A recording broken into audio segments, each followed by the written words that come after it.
जो भी हमारे आपदा प्रबंधन विभाग के द्वारा, प्रशासन के द्वारा जो सहायता राशि की बात थी, आप सबको पता है उस समय में स्वयं आपदा के समय में मैं यहाँ आया था और पूरे क्षेत्र का मैंने दौरा किया था। जो भीषण आपदा, अतिवृष्टि आई थी, बड़ा जलभराव यहाँ पर हुआ था, तब मैंने उनसे कहा कि देहरादून राजधानी है और राजधानी में मुझे सभी सरकारी कामों के लिए देहरादून में रहना पड़ता है, लेकिन अगर मैं देहरादून के अतिरिक्त कहीं बात करूं, अगर मेरे 3 सालों का या 3.5 सालों का पूरा अगर समय सारणी निकाली जाएगी कि मैं कितने दिन कहां रहा हूं, तो देहरादून के बाद सबसे ज्यादा मैं खटीमा में ही रहा हूं। इसलिए मैंने सदैव खटीमा के विकास के बारे में सोचा है। कुछ लोग यहां पर ये भी सोचते होंगे कि मैं एक बार यहां से विधानसभा में पराजित हो गया और पराजित होने के बाद मैं यहां के लोगों से नाराज हो जाऊंगा या यहां के लोगों को भूल जाऊंगा। ऐसा कदापि नहीं है।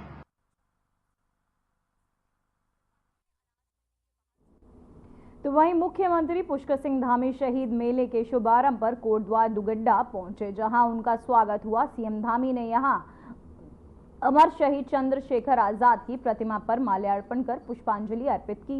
इसी के साथ उन्होंने भवानी सिंह रावत की मूर्ति पर भी माल्यार्पण किया। उन्होंने कहा कि मैं दुख को सौभाग्यशाली मानता हूं। मुझे उस भूमि में आने का मौका मिला जिनका देश की आजादी में बहुत बड़ा योगदान रहा।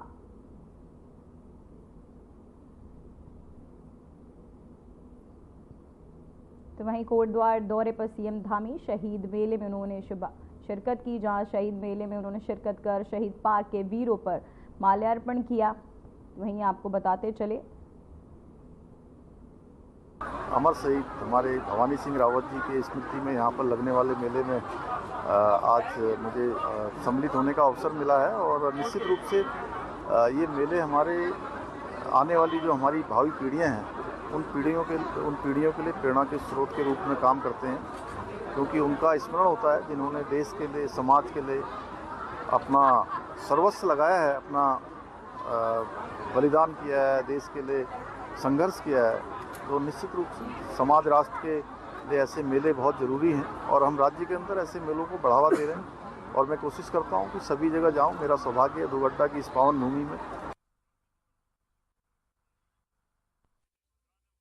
तो वहीं उत्तराखंड के राज्यपाल लेफ्टिनेंट जनरल गुरमीत सिंह ने राजभवन देहरादून में केदारनाथ क्षेत्र के कार्यों से संबंधित काफी टैबलेट बुक और USDMA हैशबोर्ड का लोकार्पण किया। डैशबोर्ड का लोकार्पण कर वहीं इस अवसर पर मुख्यमंत्री पुष्कर सिंह धामी भी मौजूद रहे। इस पुस्तक में 31 जुलाई 2024 को आई आपदा का उल्लेख किया गया है। इसके साथ ही SDRF, NDRF आपदा प्रबंधन तंत्र का अनुभव साझा किया।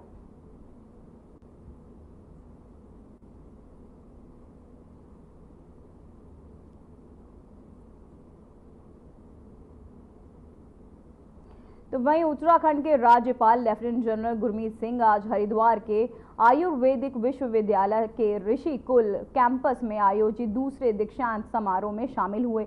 इस अवसर पर राज्यपाल ने 20 छात्रों को गोल्ड मेडल दिए। समारोह के बाद उन्होंने पत्रकारों से बातचीत में प्रयागराज कुंभ के अनुभव साझा करते हुए कहा कि कुंभ का आनंद और आस्था सिर्फ उत्तराखंड की जान सकता है।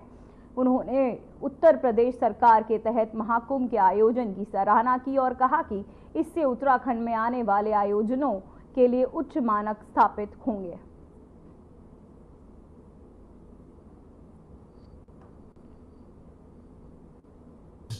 बीमारी के ऊपर में रिसर्च किया है, उसका फायदा पूरी मानवता को।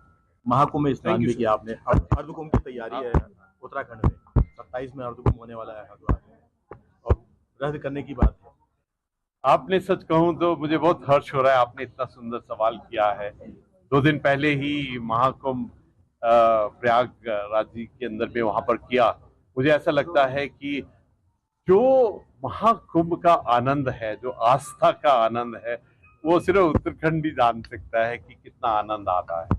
और मुझे तो ऐसा लगता है कि हमने वहां पर जो देखा और देखा कि किस प्रकार से उत्तर प्रदेश सरकार ने उसका इंतजाम किए हैं, एडम लॉजिस्टिक कोऑर्डिनेशन, और किस प्रकार से हमने देखा कि हर एक श्रद्धालु के चेहरे के ऊपर में एक खुशी थी, एक हर्ष था, एक उल्लास था। और मुझे तो ऐसा लगता है कि हमने भी वहां बहुत सबक सीखे एज ए उत्तराखंड कि आने वाले समय के ऊपर में जो हमारे यहाँ पर ऋषिकेश हरिद्वार में जितने भी प्रोग्राम होंगे उसमें हम किस प्रकार से एक बहुत ऊंचे स्टैंडर्ड के साथ करें।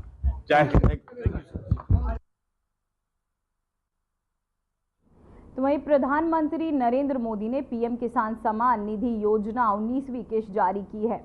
डीबीटी के माध्यम से इस किस्त को किसानों के बैंक खाते में हस्तांतरित किया गया। इस अवसर पर देहरादून के सरखेत गांव माल देवता के कार्यक्रम का सीधा प्रसारण किया गया।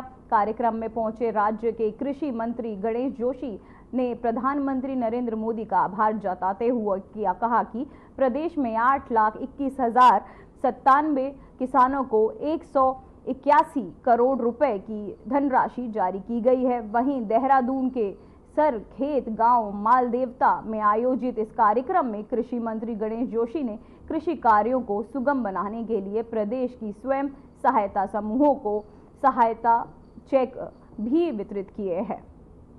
सहायता चेक प्राप्त होते ही महिला स्वयं सहायता समूह की महिलाओं ने सरकार का आभार व्यक्त किया है।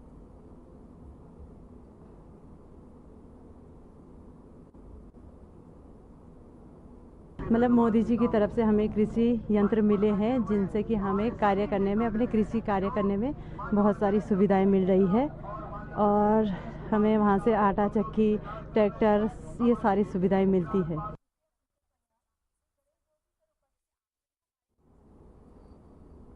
तो वहीं उत्तराखंड में जमीन की अंधाधुंध खरीद बिक्री और बाहरी लोगों के बढ़ते दखल को रोकने के लिए धामी सरकार ने एक बड़ा कदम उठाते हुए विधानसभा में सख्त भू कानून पारित कर दिया, जिससे लेकर राज्य में काफी आपको बताते चले चर्चा हो रही है। इस कानून पर सरकार बीते 3 साल से काम कर रही थी और अब आखिरकार इसे लागू कर दिया गया है, जिसमें उत्तराखंड की पवित्र भूमि को बचाने और राज्य की भौगोलिक परिस्थितियों को ध्यान में रखते हुए सरकार ने सख्त भू कानून को पास किया है।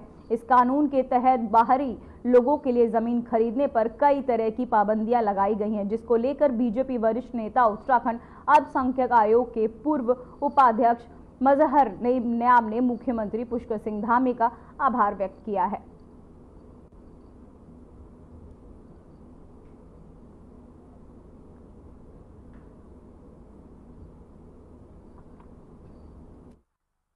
मेरा मानना यह है कि भू कानून जो लाए हैं हमारे माननीय मुख्यमंत्री पुष्कर सिंह धामी जी, उत्तराखंड सरकार, हर बात का उस कानून में ख्याल रखा गया। सबसे पहले गरीब वर्ग जो हमारा काश्तकार, जो खेती करने वाला, किसानी करने वाला, जो अपना खेती किसानी से अपना पालन पोषण करता है, उसका पूरा ध्यान रखा गया है। और जिस तरीके से हर व्यक्ति का ख्याल रखा गया भू कानून में, एक इसका पूरा अवलोकन किया गया। बाकायदा इसके लिए कमेटी गठित की गई थी, जिस कमेटी ने इसका पूरा अवलोकन किया है। इसमें कोई भी खामी नहीं है और ये कानून एक यहाँ के लिए, उत्तराखंड के लिए, उत्तराखंड के जो पर्वतीय क्षेत्र हैं, जो हमारे उत्तरकाशी है या हमारा धारचूला का क्षेत्र है, पिथौरागढ़ का क्षेत्र है। तो वहीं संगठन पर्व के तहत सभी जिलों में मंडलाध्यक्षों का चुनाव पूरा हो गया है, जिसके बाद पार्टी ने नवनिर्वाचित मंडलाध्यक्षों और प्रतिनिधियों के नामों का ऐलान कर दिया है। बीजेपी ने दून महानगर के 11 मंडल के अध्यक्ष घोषित किए हैं। बता दें कि बीजेपी महानगर में इस बार 14 से बढ़कर 17 मंडल कर दिए हैं।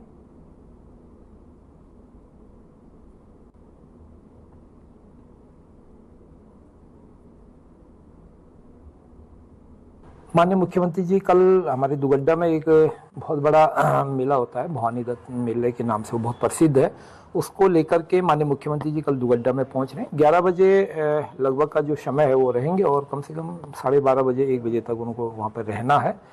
तो ये हम सबके लिए बड़ी अच्छी बात है कि कल माननीय मुख्यमंत्री जी हमारे बीच में आ रहे हैं, हमारे जिले में आ रहे हैं।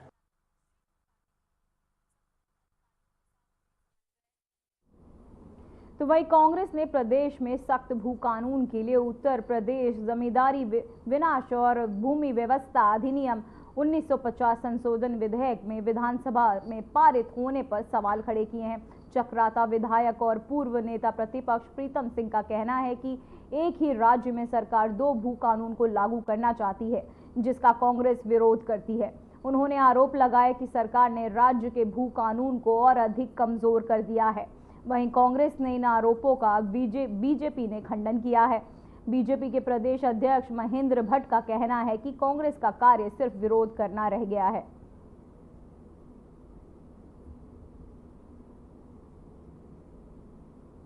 बीजेपी के लोगों को तो करना ही है मुख्यमंत्री का आभार। आप मुझे बताइए, 2 मंडलों का प्रदेश है, 13 जनपद है, 13 जनपदों में से 11 जनपदों में भू कानून, वो भी बहुत ही कमज़ोर भू कानून है, वो लागू होगा और 2 राज्यों में लागू नहीं होगा। तो एक राज्य में कभी 2 कानून आपने सुने हैं?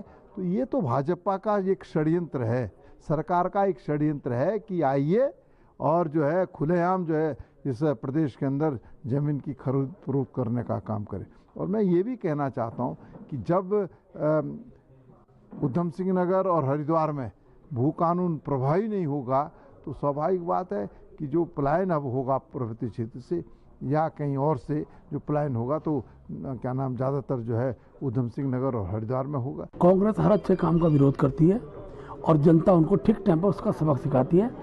उत्तराखंड के अंदर बहुत सशक्त वो कानून बना है जिसका उनको स्वागत करना चाहिए, लेकिन राजनीति के लिए और केवल अच्छी चीज़ों का विरोध करने का जो नेचर कांग्रेस का बन गया, उसका खामियाजा कांग्रेस भुगत रही है।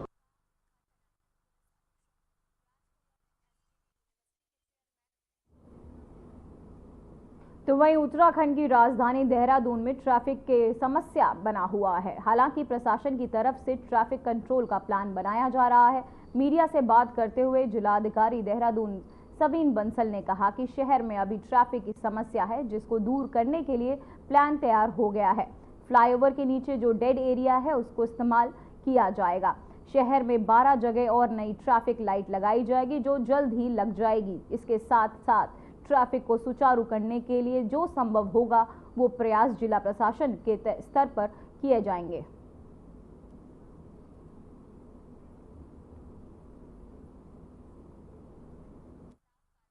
नहीं है जिससे ट्रैफिक रेगुलेट हो सके। ट्रैफिक लाइट्स नहीं है जहाँ पे ज़रूरत है कुछ देर ट्रैफिक को इंटरसेप्ट करने की, जिससे हमारा फ्लो कंटिन्यूअस रहे। और कुछ वैसे हमारे फ्लाईओवर्स हैं जिनके नीचे कट्स डेड पड़े हैं और जिनको हम यूज़ कर सकते हैं खुलवा के पार्किंग के लिए। फ्लाईओवर की एक लेन अनयूज्ड है जिसको हम ट्रैफिक को डाइवर्ट करने के लिए यूज़ कर सकते हैं। तो ये सभी इश्यूज़ को टेकअप किया गया है। हमारा आज हमारे टेंडर आउट हो चुके हैं, बिडिंग हो चुकी है। हम 4 जगह पे नए चौंक्स डेवलप करवा रहे हैं जो चौकिंग पॉइंट्स हैं हमारे शहर के, दिलाराम से लेके कुठाल गेट और साई मंदिर चौक और घंटा घर, इन सब जगहों पे आपको ग्राउंड पे इसी माह काम दिख जाएगा। तो वहीं जिला विकास प्राधिकरण को लेकर अल्मोड़ा में जोरदार धरना प्रदर्शन किया गया। स्थानीय लोगों और विभिन्न संगठनों ने डीडीए के खिलाफ नाराजगी जताते हुए इसके नियमों और मानकों के विपरीत बताया। प्रदर्शनकारियों का कहना है कि डीडीए लागू कर सरकार ने निकाय को कमजोर करने का काम किया है। उन्होंने कहा कि पूर्व में निकाय को मानचित्र स्वीकृति करने का अधिकार होता था, लेकिन जिला प्राधिकरण लागू कर सरकार ने निकाय का अधिकार छीनने का काम किया है। प्रदर्शनकारियों ने डीडीए को खत्म करने की मांग करते हुए सरकार और प्रशासन के खिलाफ नारेबाजी की। उन्होंने कहा कि मांगे पूरी नहीं हुई तो हम आंदोलन करेंगे।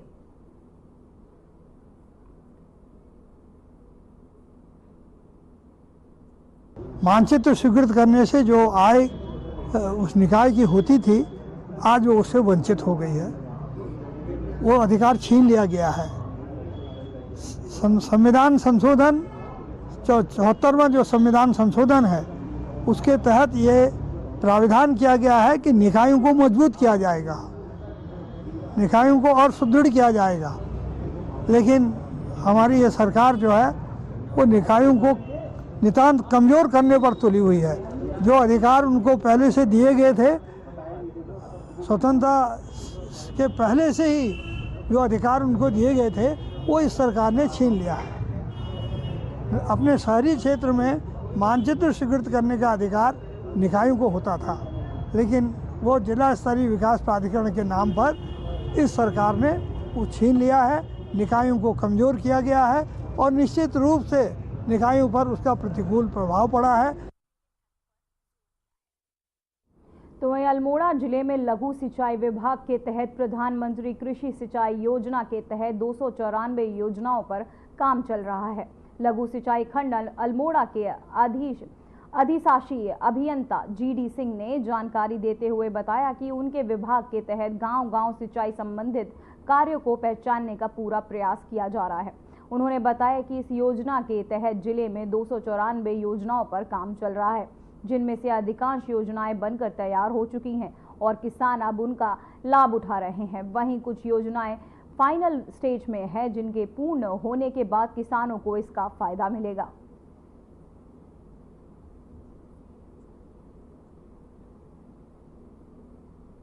हमारी जो योजना चल रही है PMKSY में 294 योजनाओं पर हमारा काम चल रहा है, तो जिसमें से अधिकतर हमारी योजना अब अंतिम वर्ष है उसका कंप्लीशन का, तो अंतिम वर्ष में हमारी सभी योजनाएं कंप्लीट कर ली जा रही हैं और जिसमें जहाँ योजनाएं हमारी उनके जो ग्रामवासी या कृषक हैं उनको भरपूर लाभ उनको दिया जाए। जैसे कि सरकार की मंशा है कि कृषकों की आय दुगनी करने का, तो उस पर हम कृषकों की आय दुगनी करने की कोशिश कर रहे हैं। दूसरा,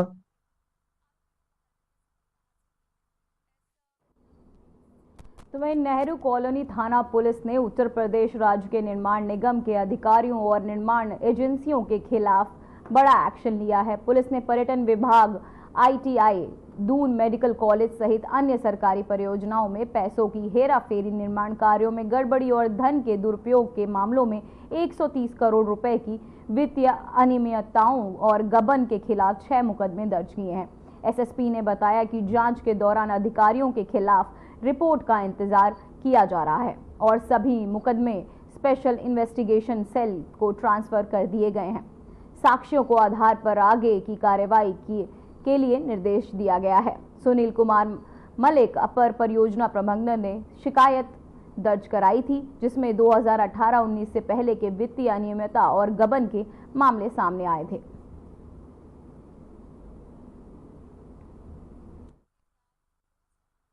सुनील मलिक जी हैं, प्रबंध निदेशक निर्माण इकाई के हैं प्रथम के।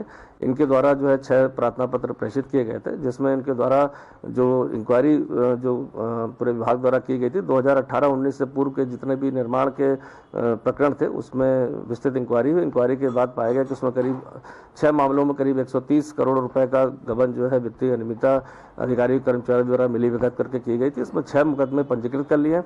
विवेचना में साक्ष्य जल्दी एकत्र हो जाए, इन अधिकारियों के खिलाफ जो भी मामले इंक्वायरी में आए हैं वो रिपोर्ट मिल जाए और साथ ही साथ साक्ष्यों के आधार पर कार्रवाई हो जाए। इसलिए समस्त मुकदमों को स्पेशल इन्वेस्टिगेशन जो सेल है हमारी उसको आज स्थानांतरित कर दिया गया और साक्ष्यों के आधार पर अग्रिम इसमें कार्रवाई के निर्देश जारी किए गए हैं।